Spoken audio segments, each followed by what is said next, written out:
Shalom saudara, apa kabar? Mari kita diberkati, amin.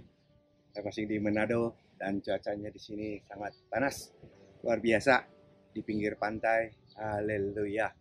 Tapi saya suka ada di tempat ini dan saya menikmati pelayanan sambil liburan.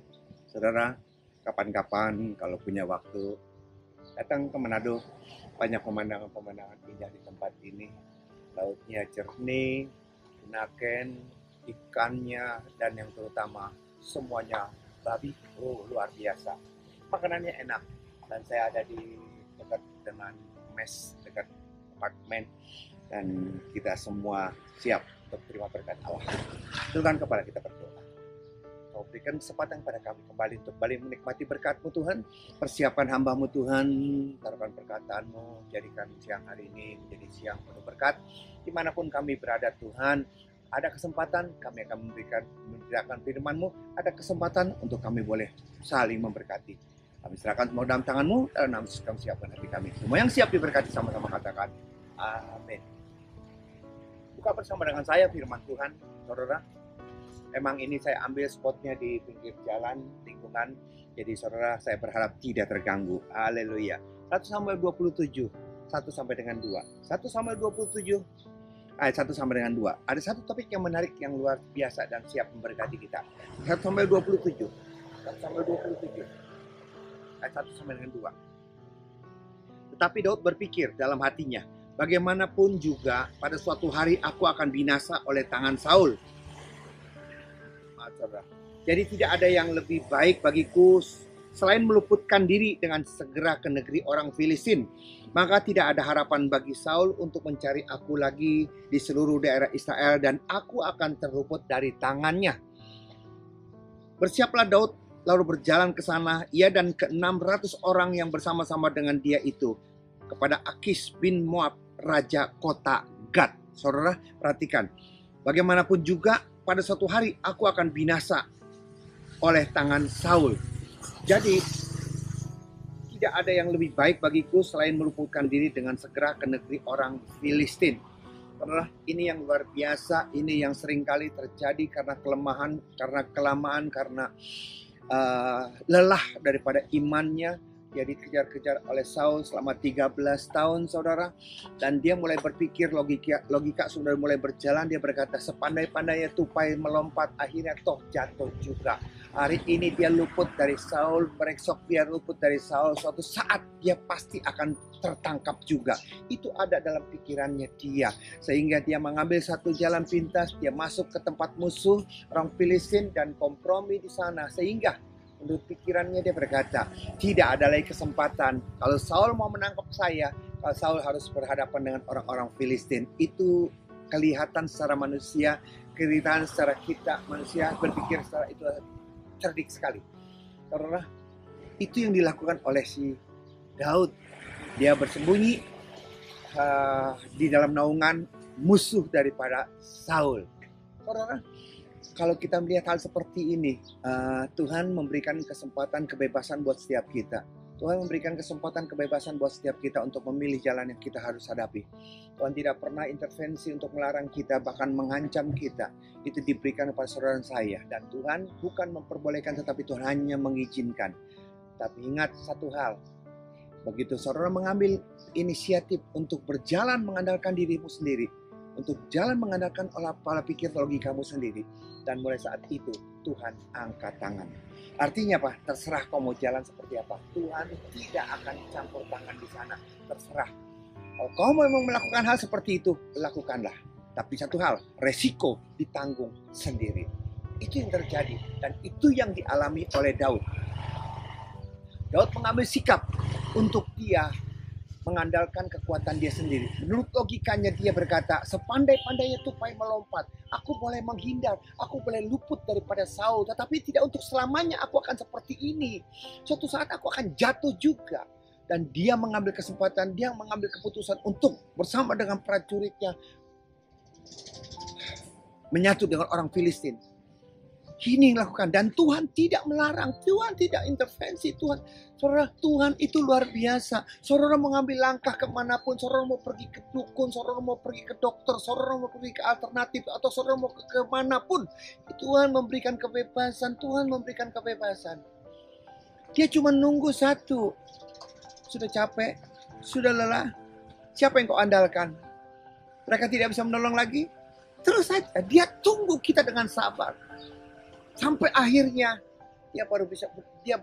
kita baru sadar, tidak ada satu kekuatan pun yang bisa kita andalkan selain daripada dia. Tapi akibat daripada tindakan kita, konsekuensinya harus kita hadapi. Ini yang luar biasa, yang ini yang harus kita tahu, saudara. Saudara, kita lihat 1 Samuel 30. Konsekuensinya, saudara. 1 Samuel 30, saudara akan melihat di sana, Siklag terbakar. Akibat dia ada di sana, Siklag terbakar. Siapa? Istrinya, gundiknya, anaknya, budaknya, semua harta bendanya, semuanya dirampok. Dan bukan saja dia punya dirampok, saudara. Semua pengikut-pengikutnya pun semuanya dirampok. Mereka mulai marah dan berniat untuk merajam daripada Daud. Jujur, Daud pun berkata, aku juga sama. Kita sama mengalami hal yang sama. Ini yang terjadi. Semuanya terbakar. Semuanya dirampok. Konsekuensinya yang kedua. 1 Samuel yang kita baca ada 1 Samuel 27. Yang tadi Siklag terbakar 1 Samuel 30. Ini 1 Samuel 31. Saul mati. Saudara, kalau saja tadi Daud ada bersama dengan orang Filistin, berseteru melawan Saul, dan Saul mati, sia-sialah apa yang dia lakukan. Selama 13 tahun dia menghindar. Selama 13 tahun dia menahan diri untuk tidak berontak, menerima apa yang terjadi. Bahkan 2 kali kesempatan Daud untuk bisa membunuh Saul, dan dia berkata kepada prajuritnya, jangan menjamah orang yang diurapi oleh Tuhan. Kalau saja niatnya untuk membunuh Saul, dari dulu saja dia bunuh. Kenapa sekarang sudah dia ada di tengah-tengah orang Filistin dan berperang melawan Saul, dan Saul mati? Memang mungkin bukan tangan dia, tapi karena dia ikut perang di sana, ada perasaan bersalah di sini. Dan apa yang akan dia hadapi? Saudara, itu sama juga kudeta. Dan yang luar biasa, saudara, Tuhan tidak pernah terlambat. Tuhan izinkan sehingga waktu dia ikut perang ditolak oleh orang-orang Filistin, sehingga dia harus disuruh pulang. Waktu dia pulang itulah Siklag terbakar. Kalau sampai dia tidak diusir pulang, Siklag terbakar, semua harta bendanya habis dan mereka sudah kehilangan jejak. Dan mungkin mereka sudah akan kehilangan semua apa yang mereka miliki dan apa yang mereka sayangi. Kalau saja tidak ada intervensi daripada Tuhan, mencegah dia untuk berperang dengan orang-orang Filistin, memerangi Saul. Siklag, keluarga, anak, istri, harta benda, budak, habis. Bukan saja dia punya, semuanya pegawai. Dan kedua, peperangan ini adalah peperangan terakhir buat Saul. Dan dalam peperangan ini, Saul kalah. Mati, Yonatan anaknya semuanya mati semuanya. Saudara, ini yang ironis sekali. Oleh karena itu, Tuhan adalah Tuhan yang baik. Dia tidak pernah intervensi keputusan di tangan saudara.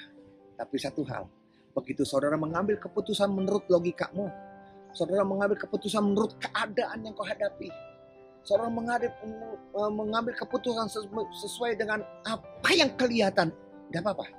Tuhan tidak mau pergi ke dukun, mau pergi alternatif, mau pergi ke sensei, mau pergi kemanapun. Silakan. Tuhan tidak. Di satu hal, saat kau mengambil keputusan untuk mengandalkan orang lain, dan saat yang sama Tuhan menghindar. Ini dia. Tuhan tidak mau berdua berjalan, mau ambil A atau B, Tuhan atau ilah lain, Tuhan atau alternatif yang lain. Pilih. Kalau kau memilih alternatif yang lain, Tuhan akan undur dengan lemah lembut. Tidak dengan marah-marah, dia tunggu saudara. Kita lihat saudara, di dalam Kejadian 16 ayat 3. Kejadian 16 ayat 3. Jadi Sarai istri Abraham itu mengambil Hagar hambanya orang Mesir itu, yakni ketika Abraham telah 10 tahun tinggal di tanah Kanaan, lalu memberikannya kepada Abraham suaminya untuk menjadi istrinya. Tuhan tidak pernah intervensi Sarai. Jangan, percaya kepada Tuhan, percaya janji Tuhan. Pasti ada anak, pasti anak kandungmu, anak yang dilahirkan dari rahimmu. Dia tidak intervensi, dia biarkan. Tapi sejak hari itu Tuhan tidak berbicara kepada dia. Sampai dalam Kejadian 17 ayat 1 baru Tuhan mulai lagi bicara. Ketika Abraham berumur 99 tahun, maka Tuhan menampakkan diri kepada Abraham. Lihat, 15 tahun sampai 20 tahun Tuhan diam diri. Kalau kau mengambil alternatif, jalan. Tuhan tidak melarang. Konsekuensinya kita tanggung. Sampai sekarang pun dampaknya masih ada. Apa? Akibat Hagar ada Ismail. Dan akibat Ismail sampai sekarang dampaknya masih terasa. Dan begitu menguasai. Saudara, itulah saat kita mengambil alternatif yang lain. Tuhan tidak melarang kita. Tuhan tidak omelin kita. Tapi dia tunggu kita. Dia selesai, dia tunggu kita untuk kita benar-benar bertobat. Tetapi konsekuensi daripada apa yang kita lakukan, kita harus lakukan. Kita harus jalani. Itu yang terjadi. Jadi akibat Abraham, Sarai, Hagar, Ismail. Akibat Ismail, nah, anak daripada daging dan anak daripada roh. Itu yang terjadi. 1 Samuel 8 ayat 1 Samuel 8 ayat 5. 1 Samuel 8, saudara, ini contoh yang luar biasa lagi, saudara. Dan berkatalah kepadanya, engkau sudah tua dan anak-anakmu tidak hidup seperti engkau. Maka angkatlah sekarang seorang raja atau kami akan memberi seorang raja atas kami untuk memerintah kami seperti pada segala bangsa-bangsa lain. Waktu mereka berkata, berikanlah kepada kami seorang raja untuk memerintah kami, perkataan itu mengesalkan Samuel. Maka berdoalah Samuel kepada Tuhan. Apa jawabnya Tuhan? Apa jawabnya Tuhan? Saudara, Tuhan berfirman kepada Samuel, dengarkanlah perkataan bangsa itu. Dalam segala hal yang dikatakan mereka kepadamu, sebab bukan engkau yang mereka tolak, tetapi akulah yang mereka tolak. Supaya jangan aku menjadi raja atas mereka. Oleh sebab itu, dengarkanlah ayat 9. Dengarkanlah permintaan mereka. Hanya peringatkanlah mereka dengan sungguh-sungguh. Dan beritahukanlah kepada mereka apa yang menjadi hak raja yang akan memerintah mereka. Saudara, lihat, saat mereka minta raja, Samuel kesal. Tuhan berkata, bukan dia nolak kamu, dia nolak aku sebagai raja. Jadi dengan kata lain, waktu kita ambil alternatif, memilih jalan yang lain, dengan kata lain, kita sedang menolak dia. Waktu kita mengambil keputusan di luar daripada Tuhan, tanpa kita sadar, kita sudah mengecewakan dia. Dan Tuhan tidak marah, dan Tuhan tidak apa. Selesaikan. Tapi konsekuensinya kamu yang tanggung. Saudara, ini yang saya mau sampaikan kepada saudara.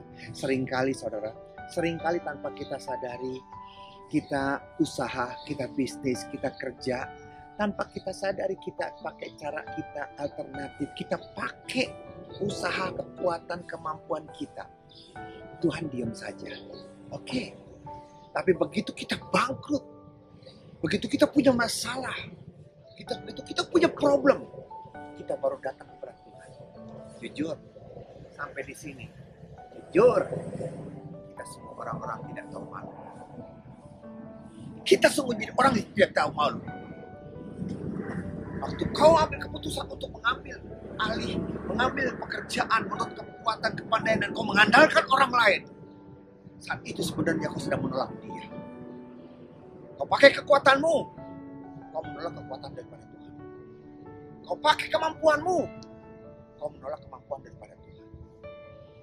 Waktu kau mengambil keputusan itu, kau sedang menolak dia. Saat kau gagal, kau datang kepada dia, Tuhan sembuhkan, Tuhan pulihkan, Tuhan bebaskan, Tuhan lepaskan.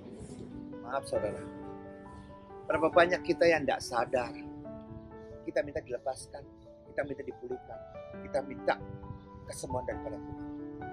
Ingat, setiap tindakan kita ada konsekuensinya. Upah daripada dosa harus kita bayar. Jadi kalau kita datang kepada Tuhan, dengan kata lain, harusnya kita datang kepada dan berkata, Tuhan, ini dia. Aku salah Tuhan. Akibatnya aku seperti ini. Izinkan dia bekerja. Biarkan ini semuanya. Selesaikan ini akibat daripada kebodohan kita. Mulai awal mengawali bersama dengan dia. Tuhan bisa membalikan kelipat kali ganda. Membalikan lebih daripada apa yang kita miliki. Tetapi kita tidak rela. Tidak rela kita kalah. Kita tidak rela lepas. Kita tidak rela. Kita paksakan Tuhan. Kita paksakan Tuhan. Kita paksakan Tuhan. Itulah yang salah. Itulah yang membuang-buang waktu. Kita ngambil resiko. Konsekuensinya kita harus tahu. Tapi kita tidak mau konsekuensinya. Kita tetap mempertahankan supaya ini jangan lepas, jangan lepas, jangan lepas, jangan hilang. Kau tetap mau memilikinya. Maaf, Tuhan tidak mau kerja seperti itu. Izinkan. Datang pada Tuhan. Relakan itu semua akibat daripada kelalaian. Berbalik kepada dia. Izinkan dia mengambil alih semua pekerjaan kita. Karena kita tahu bersama dengan dia, semua apa yang hilang, semua apa yang dicuri oleh iblis, Tuhan bisa kembalikan bahkan lebih daripada apa yang kita pikirkan. Ada amin? Tunggal kepala kita berdoa. Terima kasih Tuhan, firman-Mu mengingatkan pada setiap kami untuk kami tahu konsekuensi daripada tindakan kami yang keluar daripada jalur, keluar daripada kehendak-Mu. Akibat daripada itu semua kami harus membayar dengan sangat mahal. Oleh karena itu Tuhan, menuntun kami setiap waktu Tuhan, supaya kami tidak terseok-seok, terpuruk, jatuh oleh karena kekuatan kemampuan kami. Oleh karena kami mengandalkan orang lain. Sehingga sungguh-sungguh apa yang kami lakukan berjalan bersama dengan Engkau, meraih berkat yang luar biasa. Terima kasih Bapak. Kalau ada jemaat-Mu yang sudah terlanjur, Tuhan mampukan mereka keluar daripada belenggu, keluar daripada kubangan ini. Supaya mereka bisa melihat terang daripada Tuhan. Terima kasih Bapak, hamba-Mu sudah selesai berbicara, biar Roh Kudus berbicara mengajar pada setiap mereka, memberkati setiap mereka dimanapun mereka berada. Dengan kasih anugerah yang luar biasa, mereka diberkati, sukses berhasil, haleluya, amin. Demikian firman Tuhan saudara, sampai jumpa dalam sesi akan datang. Tuhan Yesus berkati kita semua. Shalom, Tuhan Yesus berkati.